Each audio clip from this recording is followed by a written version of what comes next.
What's up, world? Bringing the podcast to the car. Decided to come out and go for a drive, check out beautiful Colorado, put some speed on the road, and have fun for a minute. I woke up this morning, was in my head, and in my feelings, and there was some stuff going on that there's always stuff going on, but you wake up and you're after a long night's sleep, and you're kind of in a mindset, in a rut, whatever, at times. And I decided no better way to fix that than to get out on the road and kind of get out into the sun and all the things. Anyways, decided to film an episode for the podcast. It's part of a longer series, in my opinion, on mental health. I think there's far too much to discuss in mental health. There's far too many different avenues to go down on the mental health thing. There's men's mental health, there's women's mental health, which to me I think are very different. There's mental health in general, which everyone struggles with. I think every single person struggles with mental health in some form or another. I think it's super important to talk about. I think it's very rarely ever talked about. I think it's a topic that is, people are scared of. People are scared to admit that they have, issues and demons, and they're scared of certain things, and especially men. I think we're trained as young boys and teens and young adults and into our adulthood to be the man, to not take shit, to not, to always be there for everyone, and to always keep a smile on your face, and always be strong, and be supportive in all the things. And I think there's a piece of that we're missing in terms of the mental health side of things. And we can't always be strong. We shouldn't always be strong. We have to, as men, allow ourselves to be vulnerable, and to to speak our minds, and to open up a bit, and that's not easily done. I know, myself personally, I bottle everything up. I keep everything to myself. Very rarely do even my closest friends and my family know about anything that's going on in my life, or what's going on in my life in terms of any sort of hardships or anything that's difficult, or a breakup or things like that.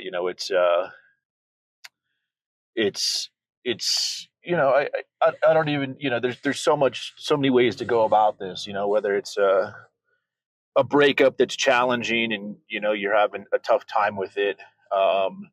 Men or women, we're all the same with that. It's tough. Some are tough.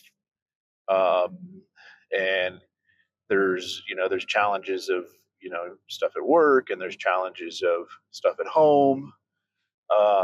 But I know for me, and like I said, I woke up in kind of a little bit of a rut in my, had some stuff going through my mind, and not that anything specific's going on at the moment, but there's always something going on, so I think for me, having this mindset that I'm currently in, to be able to speak my mind and be able to open up, it's helped me kind of really, balance my mind, if you will, if that makes any sense at all. And it may not make sense to you, and it may make sense to you, and who knows, so some of it doesn't even make sense to me. But I think mental health is incredibly important. I don't think it's talked about enough. I think one of my struggles that I've struggled with is, not always being home for the kids, and having a tough time with that. I think that I think that you have to go to work, and some of us have to travel for work. Some of us go to a 9 to 5, um, and either way, whether you're going to a 9 to 5 at an office or you're going and you're traveling for work, it's all the same. It's always a struggle. Am I going to be home for dinner? Am I going to, do I get to see the kids when I leave for work in the morning? For me, like, am I going to be home this day? Can I, typically, my regular work schedule used to be, Wednesday to Sunday, quote unquote, because it was a country tour schedule. Never was the fucking case, but you always were like, okay, cool. Am I actually going to leave Wednesday? Am I actually going to return on Sunday? Can I map out the kids' schedule? Can I map out my schedule to link up and be like, can I be there? Can I be home? Not just being home to be a dad and a parent, but just like missing a game, man. Like that shit's super important. And yes, it's okay to miss games, and yes, it's okay to miss different events and things like that. But I know for me personally, it always ate away at me. Always ate away at me. I know every time I packed my bag and got ready to go on a trip, I struggled with that. I would get in such a rut every time. And it didn't matter what I was doing work wise, because all the shit that I do is fun. You guys know what I do for work, and it's always super exciting, and it's fun. And, I can leave and go film a movie with a client. I can leave and go take a client to the inauguration, like I did this past, year. I could leave and go protect one of my artists, and and be at shows all weekend. So there's so much that's cool and super exciting and something to look forward to. But for me, it was my biggest problem was leaving and having that feeling of like just not being a good dad. You know what I mean? Like having to go to work and knowing I'm going to be gone for 3 or 4 days, and with the way my schedule works, with the kids, I have them every other week for a week. So, you know, if I left on a Wednesday, I would lose 2.5 days or 2 days of my week if I had the kids.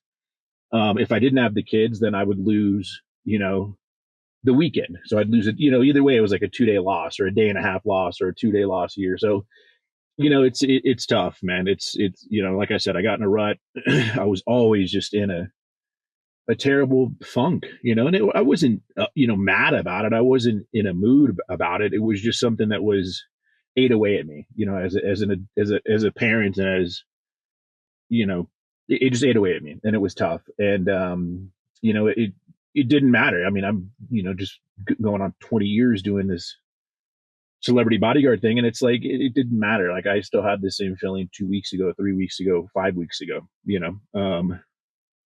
I was with a client last week, I believe it was, or week and a half ago, and I felt the same feeling.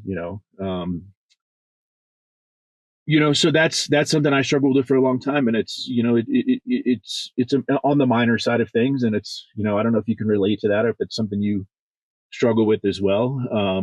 For the folks that have to travel for work, or for the ones that live in the office, I know there's plenty of people that they go to an office and they work their asses off and they're working 18-hour days. So it's the same difference whether they're traveling or not traveling.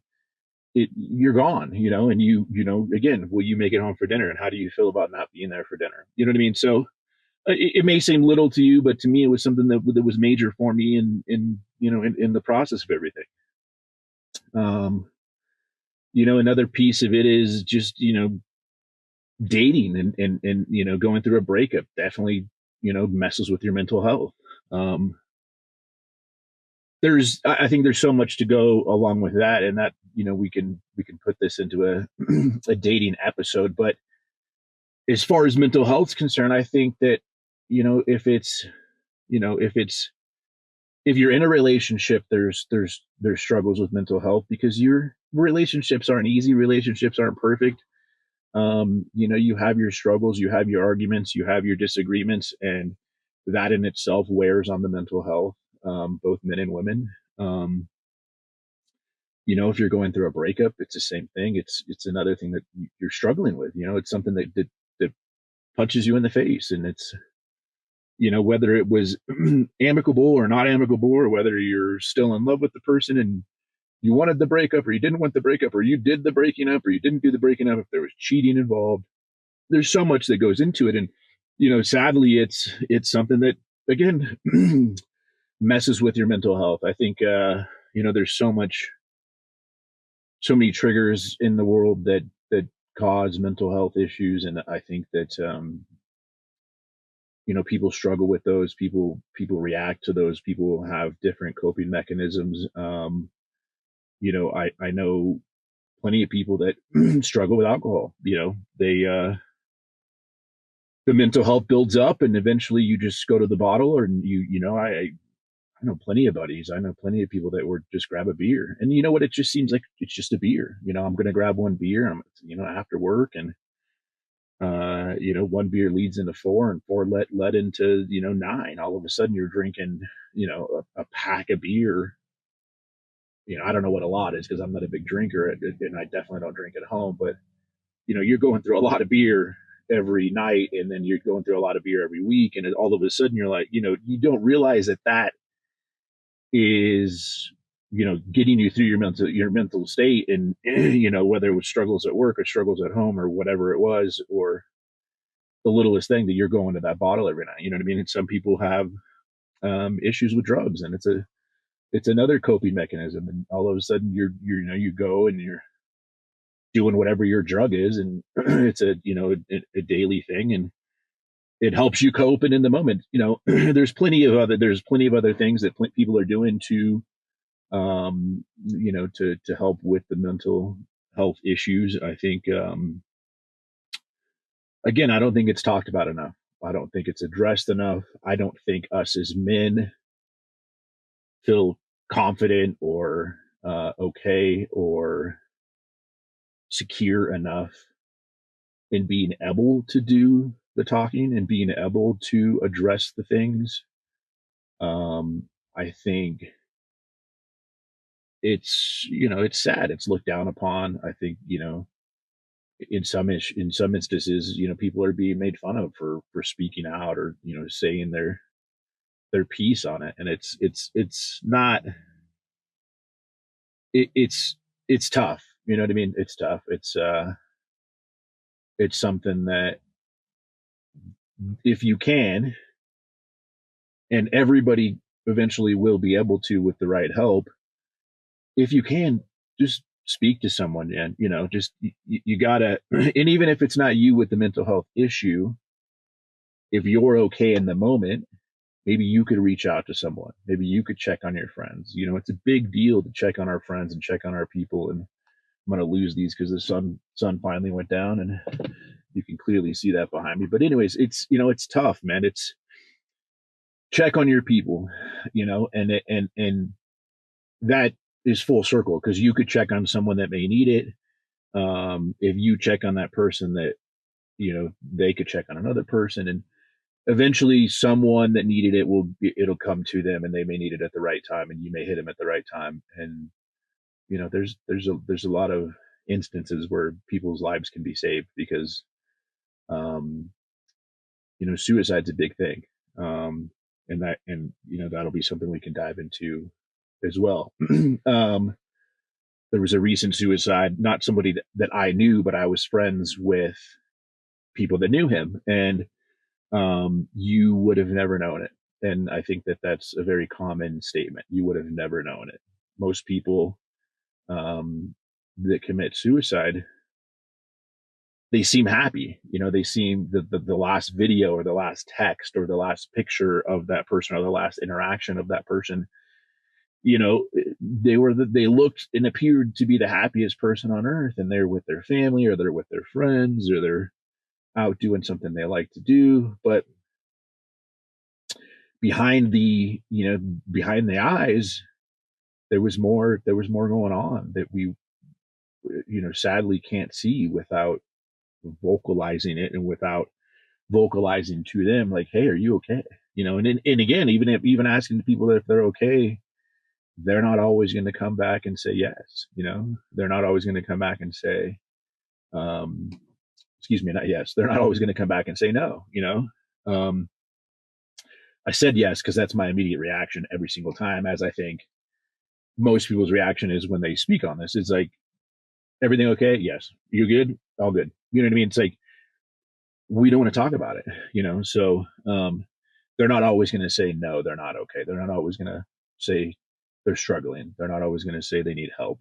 Um, but I think it's on us as a society to come, you know, around to our friends and our family and even people you don't know. I see people, at the store or driving a car or at a restaurant. And, one thing I wasn't really good at that I've learned to be a lot better at what is just being appreciative for the moments that you're in and being kind to everyone. And I think I could definitely say I've always been kind, but I've learned a way to be just a sense of kindness that allows someone to feel you know great about the hello you just gave them. You know what I mean? It wasn't just like, hey, what's up? It's like, no, hey, how are you? You know what I mean? Uh, how are you doing? You know what I mean? Like, actually, being more. It's not even genuine because they're all genuine, but it's just a different level. Anyways, you know, I, I'd love to hear from you guys. I'd love to know what your struggles are. Um, is it, are you struggling with being a parent? Are you struggling because you have a newborn? Are you struggling with sleep? Are you struggling with all the things that come with a newborn?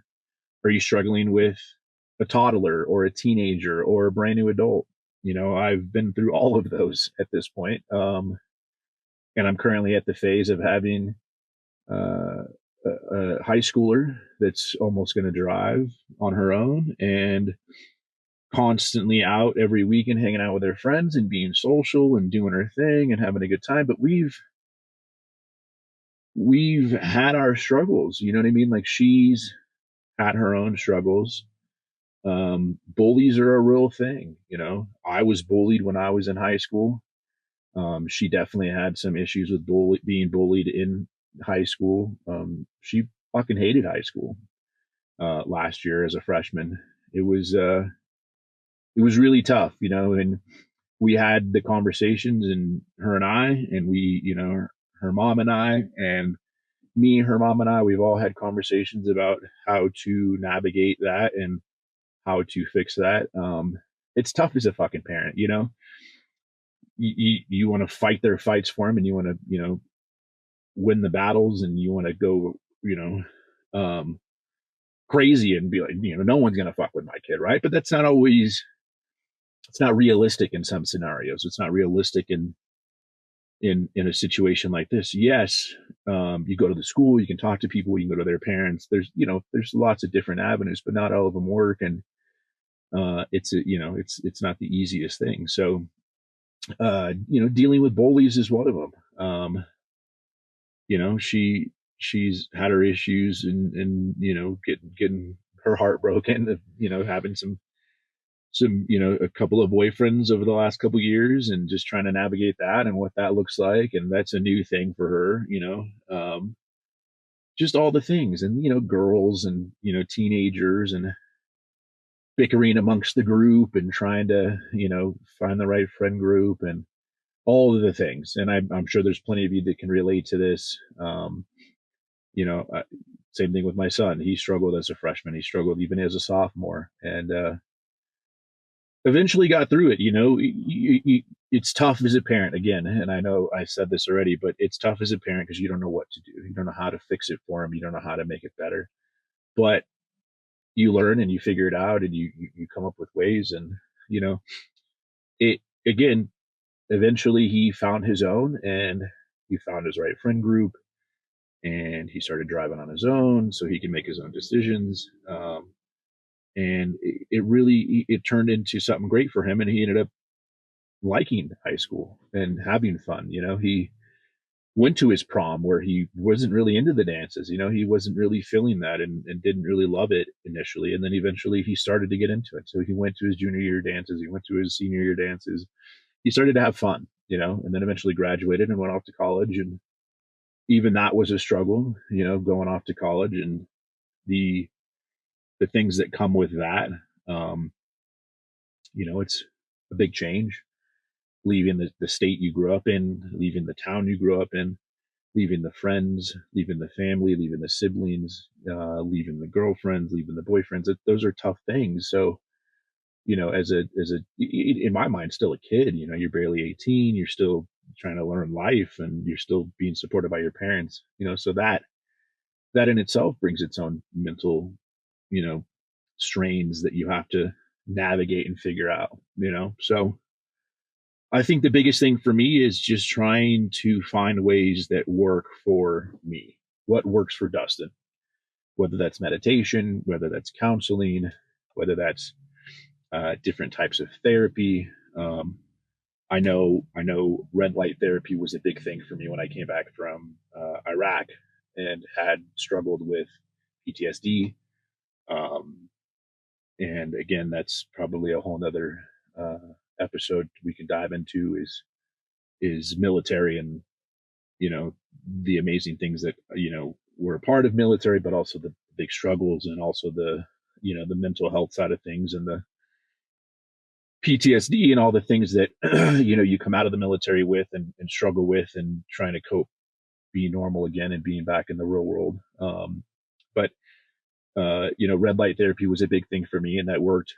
It worked wonders. It worked really, really well, and it was a way to kind of you know get lost. You kind of tune it all out. The therapy tuned it out and um, allowed me to be in my thoughts and kind of talk through the thoughts and figure the things out. So for others, there's working out. I know, fitness is a massive release for a lot of people to kind of clear your head. There's a lot of things. There's a ton of things. So what works for you? I'd love to know. I'd love to know what your release is.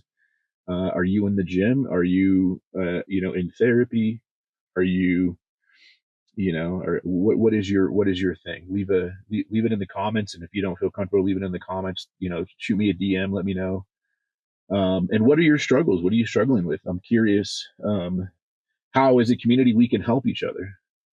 I'm going to, I want to know exactly what's what and what we could do to help one another. I think it's super, super important.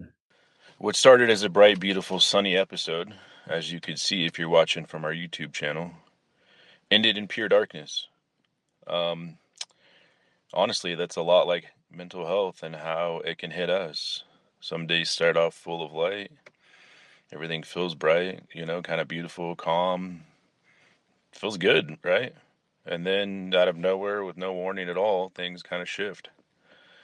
Sometimes slowly, sometimes it hits you all at once. The thoughts, the emotions, everything kind of crashes in, and